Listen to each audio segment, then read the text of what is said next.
kabar Feby Febiola? Hai Mai, apa kabar? Baik, cantik banget deh ye. Nah itu bukan sarkas, itu beneran. Gue Iya. bener-beneran muji karena lo kayak Sinead O'Connor. Gue ngiri sama, coba lo hadap gini, pasti lo bagus banget, sumpah bagus banget. Itu gue gak punya kepala kayak gitu. Kepala gue bener-bener peyang banget dan kayaknya kalau gue mengalami apa yang seperti lo alamin, kayaknya gue lebih malu dibanding lo. Lo tuh luar biasa banget, lo tuh pede banget, dan lo tuh gue lihat di Instagram lo tuh semangat banget dan bisa membawa keadaan jadi lucu, jadi kayak fun gitu loh. Walaupun mungkin suasananya nggak fun ya, I don't know. Tapi gue itu. Tapi sebenarnya sih yang gue alamin sekarang, keadaan sekarang sih gue sebenarnya gue baik-baik aja. Maksudnya nggak lemes, nggak seperti yang orang-orang kayaknya tuh WhatsApp gue kesannya kayaknya gue lagi lemes di rumah sakit atau enggak. Gue sekarang di rumah, cuma yang mungkin memang kegiatan dibatasin dulu karena memang harus banyak istirahat. Tapi overall kondisi gue oke, gue udah bisa olahraga, gue udah bisa treadmill sedikit-sedikit, gue bisa berenang. Kemarin juga udah jalan-jalan tapi mungkin lebih kayak ke seputaran Bali gitu. Kemarin sempat nginep juga staycation gitu. Jadi everything fine dan gue normal gitu. Jadi kalau dibilang ya gue baik-baik aja. Iya sih. Walaupun mungkin dengan keadaan gue yang seperti yang botak ini mungkin orang langsungnya Feby botak gitu. Enggak sih, keren sih. Aduh, Keren kenapa sih. ya gitu. Lo nggak semua orang Ya kan, cocok tapi dengan nggak- botak lo. Iya sih, cuma kan nggak semua orang berpikiran seperti lu, Mai. Karena orang kan mikirnya pasti waktu gue tampil dengan botak ini kan semua langsung bertanya-tanya kenapa, ada apa, gitu. Terus mendengar kata kanker dan mendengar kata kemoterapi, Iya, itu iya. orang langsung kayak ngerasa bahwa, "Waduh, gila ini sesuatu yang kayak parah banget," gitu. Padahal sebetulnya keadaan gue sekarang baik-baik aja. Baik-baik aja. As you can see, gue normal-normal aja kan, iya. Nah itu yang pengen gue tanyain. Gitu. Pada saat pertama kali lo tahu bahwa lo divonis, lo coba jelasin lo kira-kira lo sakit apa sih gitu, dan cancer apa dan stadium berapa gitu. Diagnosa dokter adalah sampai sekarang ini kanker ovarium stadium 1C. Ketahuannya itu waktu gua USG sekitar 2 bulan yang lalu. 2 bulan yang lalu, terus dokter yang USG gue ke dokter apa ginekolog yang menangani apa ya istilahnya ya, kayak bayi kelahiran gitu-gitu ya. Terus pas dia USG, dia bilang ini kayaknya ada massa di indung telur sebelah kanan gitu. Mukanya langsung yang serius gitu. Gue yang apa nih gitu kan. Karena gue nggak rasa apa-apa gitu kan. Habis itu disuruh tumor marker sama disuruh CT scan. Oh, iya, Nah, iya. tumor marker, karena tumor marker itu harus dikirim ke Jakarta dan waktu itu lagi PSBB. Jadi hasilnya baru 2 minggu lagi. Wow. Jadi kan cek darah, tumor marker sama CT scan. Cek darah, hasil darah gue baik-baik aja. Gue udah mulai lega dong ya. Wah nggak apa-apa nih, semua bagus gitu kan. Fungsi hati segala macam oke. Tumor marker masih 2 minggu. Sementara CT scan langsung kelihatan kan. Pas CT scan kelihatan. Jadi itu tuh masanya udah besar banget. Wow, terus? Udah besar lah. Udah kelihatan di Sekitar USG-nya di- berarti ya? 16 cm. What? Itu daging? Maksudnya gimana? Tumornya Wow, itu gede dong. Dan lo nggak ngerasa apa-apa di badan lo? Nggak ngerasa nggak rasa apa-apa. sama sekali Nggak kayak rasa misalnya apa-apa. height-nya nggak teratur kayak atau gimana gitu? Nah, kalau soal menstruasi normal, cuma memang udah 2 minggu ini tuh gue ngerasa kayak lambung, kayak kembung-kembung gitu loh, Oh Mai. iya. Gitu, jadi kembung-kembung, terus kayak makan tuh nggak enak. Nah, gue tuh ngerasa kayak gue bisa makan tapi kayak mau muntah Nah. gitu loh. Sementara kan gue doyan makan. Oh sama kayak teman Jadi gue gua- berarti lo. Iya, terus kenapa nih gitu kan? Udah, terus pas dicek ke dokter, pas dicek di CT scan itu besar, langsung dokter bilang langsung rujuk gua ke SPOG onkologis. Jadi rupanya ginekolog itu juga ada macam-macam Iya, gitu iya. ya. Ini yang SPOG onkologis ini dia yang menangani hal-hal yang serem-serem lah kayak tumor, kistal, gitu ya. Gitu pas ke sana dia memang alatnya lebih canggih. Dia langsung USG gue, dia bilang, "Iya Bu, ini ada ada massa memang harus diangkat cepat-cepat gitu." Terus dokternya bilang, ya udah kita angkat. Jadi udah sehari setelah itu aku operasi, ya terus ketahuan lah ternyata itu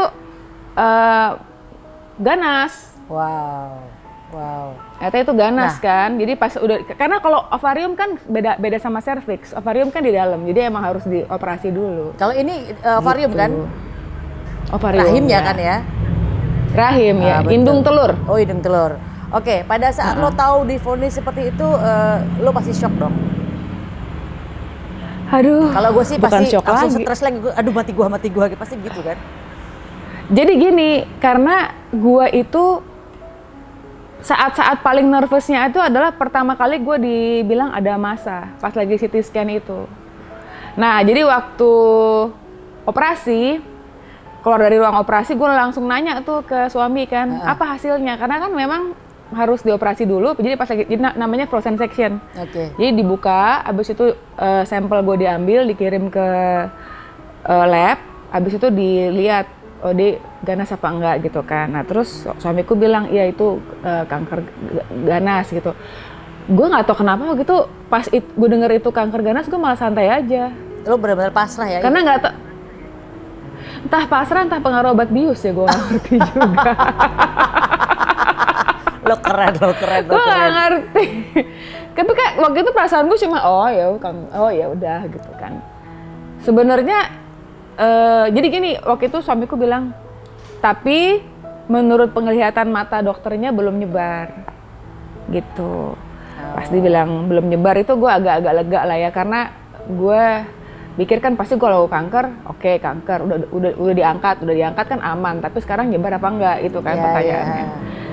Iya kan, terus pas gue penasaran banget. Nah, yang paling serem pas dokter ngomong gini, Mbak Feby kita udah berhasil angkat tumornya pas dia visit ya, tapi untuk tahu semana penyebarannya, sampai mana penyebarannya itu kita harus tunggu seminggu lagi. Wow. Itu kayak itu yang kayak yang dak dik duk swer dwer gitu ya. Iya, muka gue langsung pucat kan. Tapi dokter gue entah kenapa gue dapet dokter tuh, puji Tuhan sih gue dapet dokter tuh tenang gitu. Terus mukanya yang kayak, gue liat muka dia tuh kayak biasa aja gitu. Jadi ngomong ke gue juga, ya kita kan nggak bisa ngomong apa-apa Bu sekarang. Jadi memang harus tunggu seminggu lagi. Mukanya tenang. Jadi karena dia mukanya tenang, gue mikir, oh ya udah tenang aja gitu. Oh iya. Gitu. Jadi ya gitu loh Mai. Jadi seminggu itu ya gue tiap hari lah berdoa biar tenang ya, gila lu seminggu nunggu hasil gitu. Pas ternyata pas setelah seminggu terus ketemu dokter lagi, dokter bilang aman, belum menyebar gitu. Tapi memang harus kemo. Iya puji Tuhan harus kemo 6 kali gitu. Dan itu rasa kemonya lo baru sekali lo ya, mau kedua kali ya abis ini ya? Besok ya, aduh itu sih. Besok kedua kali. Itu gue sih nggak pernah kemo, cuman gue tahu itu pasti yang tough sangat berat ya untuk menjalani kemo, karena pasti nggak tahu gue sih nggak mungkin sekuat lo gitu ya. Kalau di kemo kan katanya enek lah, pengen muntah lah segala macam. Gue nggak tahu lo gitu nggak?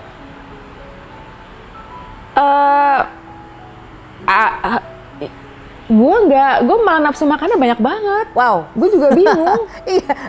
Iya, hebat loh. Itu gue malah kayak hampir naik 3 kilo ini. Wow. Turun, jadi habis operasi tuh gue turun banget tuh, gue turun sekitar 7 kilo. 7 kilo tuh langsung kan. Habis itu nih naik lagi, naiknya malah justru habis kemo gitu. Jadi gue ngerasa malah habis kemo pertama malah badan gue kayak ngerasa lebih sehat. Nah, cuma memang kemo itu ada efeknya sih. Tapi efeknya itu sekitar 2-3 hari di badan gue ya. Gue ngerasa kayak bad mood, terus pegel-pegel, terus badan tuh kayak ada semut gitu loh, tiba-tiba jalan di sebelah mana gitu, terus kayak disetrum-setrum gitu. Tapi nggak ada mual, sedikit mual. Tapi bisa makan, tapi nafsu makan gue bagus banget, malah banyak banget. Lapar melulu bawaannya, gue makan terus gitu. Dan kata dokter juga makan aja, hajar, makan semuanya boleh. Berarti gitu. Spirit lo kuat, badan lo juga kuat. Itu sih yang gue lihat, yang gue tangkep ya. Apalagi lo semenjak gue ngobrol sama lo sekarang, kayaknya lo dapet kebetulan memang lo orangnya sangat sangat memandang ini menjadi hal yang lo semangat banget untuk apa ya? Jadi ada orang yang kalau di kemo langsung lemes, takut dan segala macam makin ngedrop kan. Ini lo bawaannya tuh yang kalau kita interview sekarang lo tuh kayak yang semangat gitu loh. Luar biasa sih lo, hebat. Di luar daripada semangat, kalau semangat kan kita kayak, gue mikirnya kalau orang bilang semangat tuh kayak we are pushing ourselves gitu ya untuk lo kayak gak ada apa-apa. Gitu. Iya, jadi gue menganggap nggak ada apa-apa. Hebat. Jadi gue menganggap gue tenang aja gitu. Jadi gini, waktu pertama kali gue ini nih suatu yang bagi gue sesuatu yang kayak Tuhan ngomong ke gue gitu ya. Jadi waktu gue pertama kali dibilang ada masa di indung telur sebelah kanan gue, lo bayangin dong orang nggak tahu apa-apa tiba-tiba kayaknya ada masa di indung telur sebelah kanan gue. Nyokap gue meninggal karena kanker, kakak ipar gue meninggal karena kanker, kan otak gue langsung kemana-mana dong, ya kan? Gue langsung mikirnya kayak enggak dong gitu. Waduh, gitu kan. Terus dokternya ngomong gini, tahu nggak Feby, dia bilang, tubuh kita ini cuma kayak baju, gampang rusak. Yang nggak pernah rusak itu ada spirit kita. Betul, dalamnya. Dia bilang gitu. Betul. Nah, yang namanya badan ini gampang banget rusak. Jadi gampang banget. Jadi ini udah kayak pakaian aja. Nah, karena dia beragama Hindu, dia bilang katanya nanti akan ada reinkarnasi ke badan yang lain. Cuma gue menangkapnya bukan itu. Gue menangkapnya kayak ya udah, badan kita ini bukan cuma terdiri dari badan kita aja, tapi juga ada mind and spirit. Jadi waktu tubuh kita lagi lemah, our mind and our spirit itu harus kuat gitu, harus tenang menghadapi semuanya gitu. Itu gue bener-bener itu gue langsung kayak omongan dia tuh kayak iya ya, ngapain gue berpikir untuk memenangkan badan gue yang sebenarnya ini lemah banget gitu. Badan kita ini cuma sementara. Kenapa gue harus mikirin hal yang sementara? Gue harus memikirkan hal-hal yang lebih daripada itu, yaitu mind and spirit gue gitu. Jadi waktu gue berpikir seperti itu, gue langsung iya juga ya gitu.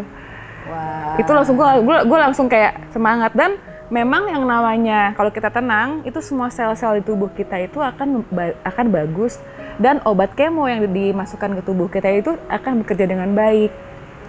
Betul. Jadi ya gue berusaha state of mind gue di posisi yang tenang. Gue nggak mau mikir yang enggak, yang namanya hidup mati di tangan Tuhan. Bukan kita yang menentukan gitu.